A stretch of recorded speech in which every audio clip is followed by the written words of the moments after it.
A very big shout out to Tracy Nesbitt. Thank you so much for the recommendation. I appreciate you, sweetheart. Welcome to Nanyacim. If this is your first time of coming across this channel, sweetheart, kindly smash the subscribe button, turn on the notifications so you get notified each time I upload, and please give this video a thumb up. I appreciate you all, and I want to say a very big thank you to every one of you for always coming back to watch my videos, subscribing, commenting.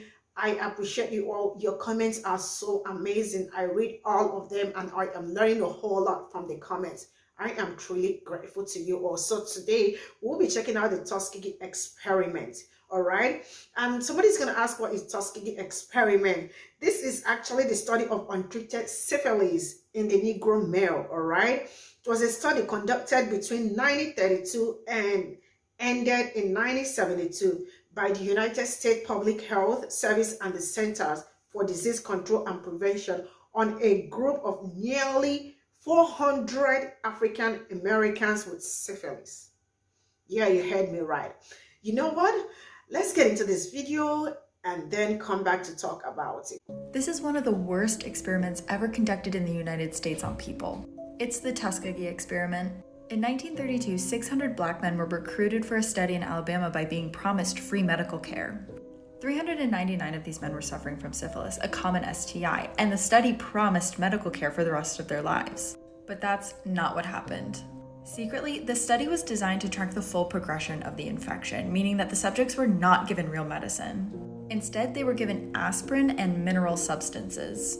The progression of syphilis is terrible, and many men in the study went blind and insane. Meanwhile, researchers were watching this happen and did not intervene. Probably the worst part of this entire study was that in 1943, while the study was going on, penicillin became the most common cure of syphilis, but because it would have interrupted the study, none of the men were given it. The study was shut down in 1972, but at that point, many men had already lost their lives. President Bill Clinton formally apologized for the study in 1997, but for many, it was too little too late. On this date in 1972, the Tuskegee syphilis experiment was exposed because the Public Health Service wanted to study the effects of untreated syphilis in black men. 399 black men who were infected were not told they had the disease. Over a 40-year period, poverty-stricken sharecroppers were persuaded to participate in the experiment in exchange for health benefits and hot meals. 600 men were told they were being treated for bad blood. 201 tested negative for syphilis. Those who tested positive were never treated. 128 of them died. In 1974, the U.S. government paid $10 million to survivors and their infected family members. Seems like poor people are often exploited at the hands of the U.S. government. I often say history wasn't very far away, and 1974 wasn't long ago. To stay up on your hidden history, lock in with me. Truly your #1 history influencer. This is one of the worst human experiments in history. And you're gonna think I made it up. Between 1932 and 1972, African American men were recruited to participate in a study that would entitle them to free healthcare. What they didn't tell the participants was that they were being injected with syphilis. But for what reason? They wanted to observe what untreated syphilis did to the body. Of the 600 men that enrolled, 300 were given the disease, and they were told that the study would only last for 3 months. But in fact, the study lasted for 40 years. 128 participants ended up dying from the disease, or from conditions caused by the disease. Till today, it's considered one of the most unethical biomedical studies to have ever been conducted. For more 7 Sins Crime, remember to hit the plus button. Pause it here. Let's talk about it before we continue. Now let me ask you, what kind of wickedness is this? Because this is wickedness. You know, when I was on my way to work today, I was thinking about this because I read about it and I made research on it, and what came to my mind was COVID-19, right? And I asked myself, the people that injected this Tuskegee and the people that they tried experimenting this on without even giving them the proper medical care, right? And then I asked myself, some people contracted COVID-19, like COVID, during the time it was like all over. I understood what people went through. People that got medical attention, right? Not people that did not. Most of the people that, even the people that got some of them died. Some that did not get medical attention, some survived, some died, right? Now, it's now dawned on me, like, those people, they injected with that, right? Some were families. You can imagine if a father and a mother were injected in the same, like from a family, or siblings were injected from a family. You can imagine watching yourself die slowly, because this is how it is. You can imagine yourself, your health deteriorate right in your presence, and you cannot do anything. Imagine the pains, imagine the agony, imagine the fear, imagine you can imagine all these they went through the period. They told him it was going to be for 3 months, and it lasted for how many years?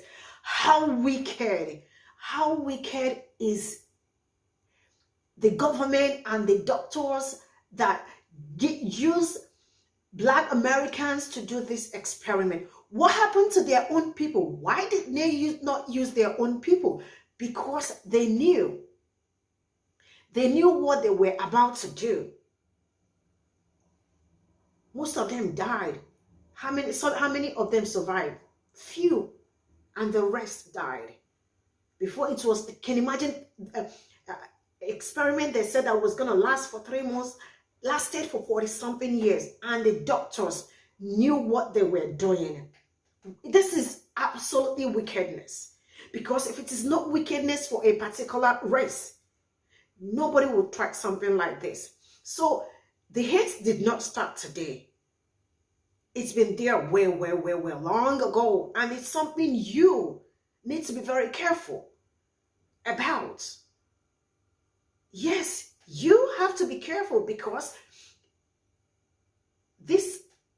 our race, we are not like, I don't want to use love, because they are far away from loving you, and from loving the race we come from. All right, I have been thinking about this, and they did so many atrocities to Black people, and somebody will come and tell me that, oh my goodness, this is very tough to react and talk about at the same time. I really took my time to do research, and I checked out some clips, and I was like, are you being real? What some of our ancestors went through. And I want you to know that you are your ancestor. Yes, you are your ancestor. See, do you know why I bring all this here? I bring all this here because we keep learning every day. I want you to know your roots, know where you are coming from, so you can pass all this knowledge to your root, to your children. Yes, learn so you can pass all these to your. All these are not being taught in history. It was people that started making research and people that wanted to know more. That was how it all came to light, right? So you must learn so you can pass all this information to your kids. Some people were not able to know this. Some people taught themselves, right? So you have to learn and teach your kids. Your roots must be maintained. Let's continue so we all can see what other people got to say about this experiment and how it killed so many Black people. All right, here we go. What the United States government did was shameful. Very shameful. And I am sorry. We have no idea how many wives, girlfriends, children inherited the disease and also died or were forever crippled by its effects.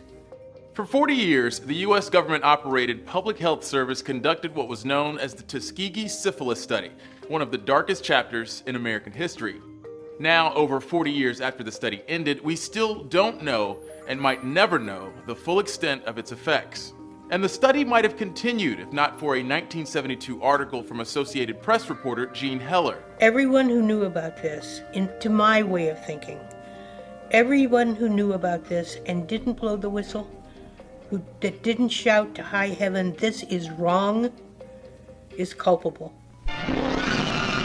Syphilis was considered a national health crisis in the early 20th century. You don't know a thing about syphilis, except that you've got it. And many doctors at the time thought syphilis and other medical complications were affected by race. To study the disease, researchers found a population of poor, black, syphilitic sharecroppers in and around Tuskegee, Alabama during the Great Depression. Nearly 400 of the participants had syphilis, while another 200, the control group, did not. In the end, as many as 100 men died from complications related to untreated syphilis, and the message was very clear. Black deaths mattered. Medical doctors deliberately let them die, wanted them to die, for what they could discover from their bodies later. How old were you when you first learned about the Tuskegee study? 23. The day you published this story, the day the story was published, did you know what was getting ready to happen? Yeah. I knew it would be explosive. After the story broke, and there was this incredible public outcry, Senator Kennedy had held very, very public congressional hearings on this. If they had been white, your public health service would never have agreed to do this study in the first place. They wouldn't have dared. The study and the aftermath are well documented in films and books, but there are still things we might never know, and for Heller, that goes back to the very beginning. I still have not heard the answer to the very simple question of why. They should have been able to determine after the first 3 or 4 autopsies that the inside of a black person ravaged by syphilis looks identical to the insides of a white person, and stop the study. Beyond that, Heller believes there's no way to know just how many people were directly or adjacently affected by the study or its disclosure. Survivors, victims of the study, and their families did win a $10 million settlement from the U.S. government, and the study's disclosure led to modern medical ethics procedures. But Heller says more than 40 years later, there's still at least one lesson to be learned from the Tuskegee syphilis study. Those of us who recognize that this country has got so far to go, never quit fighting. Never quit standing up and yelling. I don't care if you're LGBT, I don't care if you're black, I don't care if you're disabled. You need advocates. You need people who can move the world.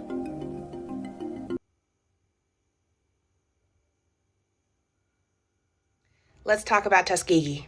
Now, when most people hear about the Tuskegee experiment, they think that a bunch of government doctors went down to Alabama and purposely infected a group of people with syphilis and then watched what happens for 50 years. But that's not actually what happened. Well, Cheyenne, what did happen? Well, the truth is actually a lot more nuanced and honestly way more interesting than that. So much so that there's no way we're going to get through all of it in 3 minutes. So there will be a book list that I'll post on Amazon. It'll be in my bio where you can take more look into this. But in the meantime, I'm going to give you 4 things you need to know about the Tuskegee experiment. Number 1, people were not purposely injected with syphilis. The participants already had it. In fact, when the study commenced in October 1932, 400 out of every 1,000 people in Macon County, Alabama already had syphilis, and very few of them, virtually none, had received treatment for it at that point. Now the kicker is when the men were tested before the study started, if they tested positive, they were told they had bad blood. They were never told explicitly that they had syphilis. And colloquially, that's like your doctor telling you you have the cootie, so not okay at all. Number 2, the plan was always to study the effects of untreated syphilis, that is, to withhold treatment. But when the Public Health Service went down to the Alabama State Board of Health and told them they wanted to do this experiment, The State Board of Health said absolutely not. I mean, we don't like them, but we're still doctors. We took an oath. You can't just not treat people. You have to give them treatment. Well, the problem with that, though, is that the standard treatment for syphilis was a 70-week-long course of alternating arsenic and bismuth injection. And arsenic poisoning is not fun. Now, that's a problem for the study because of number 3 you need to know. The study was only supposed to last for 8 months. Now, over those 8 months, the men would be given blood tests, physical exams, and ultimately a spinal tap. And the compromise was that the men would go untreated for 8 months, and that they'd be given an abbreviated course of treatment of neoarsphenimmine after that 8 months was over. So Cheyenne, how did it get to 50 years? Well, one of the doctors, Dr. Raymond Vonderleer, he realized 2 things. 1, that they were gathering really valuable information, and 2, that they would probably never be able to conduct a study like this again. In fact, one of the doctors involved admits this in a conference talk he does in 1950, but I digress. Now, the main guy in the study, Dr. Clark, he retires. Dr. Vonderleer steps up, and they continue the study with 2 main changes. Number 1, they introduce a control group. And number 2, they decide that they're going to continue to observe the men until their death and then autopsy their bodies. The number of people in the study drops from 408 to 145. And in exchange for letting them do the autopsy, the men's families are compensated for their burial. Now, when penicillin became available on the market in the 1950s, the researchers actively prevented the men from seeking treatment. And some of the methods they used to do that were really nefarious. If you want to know more about this, go read Bad Blood by James H. Jones or watch Miss Evers' Boys. It's a movie on HBO. And I'll let you in on a secret. Now, the government might not have knowingly infected people at Tuskegee, but they did in Guatemala. Go look it up. Oh my goodness. Really, it's all wickedness, and that wickedness has been running for a very long time. And I am going to say, watch your back. Yes. Make sure you watch your back as a Black person, because you are all that you've got. If you don't watch your back, another person might do it for you. I really appreciate you all. Thank you so much for your support. This is where I am going to draw the curtain. Let me know what you all think in the comment section, and see you all in my next video. Bye for now.